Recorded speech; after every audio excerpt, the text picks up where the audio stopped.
കരിപ്പൂർ വിമാനത്താവളത്തിൽ ഇന്നും വൻ സ്വർണ്ണവേട്ട. കസ്റ്റംസും DRIയും സംയുക്തമായി നടത്തിയ പരിശോധനയിൽ 1,85 ലക്ഷം രൂപയുടെ സ്വർണം പിടികൂടി.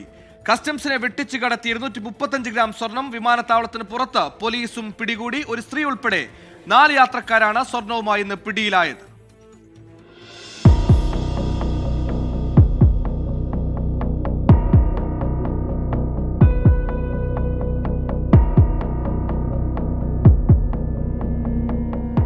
DRI കസ്റ്റംസ് സംയുക്ത ഓപ്പറേഷനിൽ 2 കിലോ 304 ഗ്രാം സ്വർണമാണ് കണ്ടെത്തിയത്.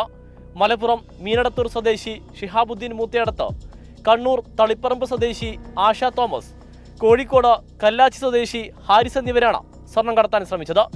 മിശ്രിത രൂപത്തിലുള്ള സ്വർണം ക്യാപ്സൂൾ രൂപത്തിലാക്കി ശരീരത്തിൽ ഒളിപ്പിച്ചു കടത്തുകയായിരുന്നു. കസ്റ്റംസിനെ വെട്ടിച്ച് വിമാനത്താവളത്തിന് പുറത്തെത്തിയ കാസർഗോഡ് സ്വദേശി ബിഷറാത്തിനെ പോലീസ് അറസ്റ്റ് ചെയ്തു. കുട്ടികളുടെ വസ്ത്രത്തിന്റെ ബട്ടൺസിനകത്ത് സ്വർണം ഒളിപ്പിച്ചായിരുന്നു കടത്ത്. 235 ഗ്രാം സ്വർണമാണ് കണ്ടെത്തിയത്.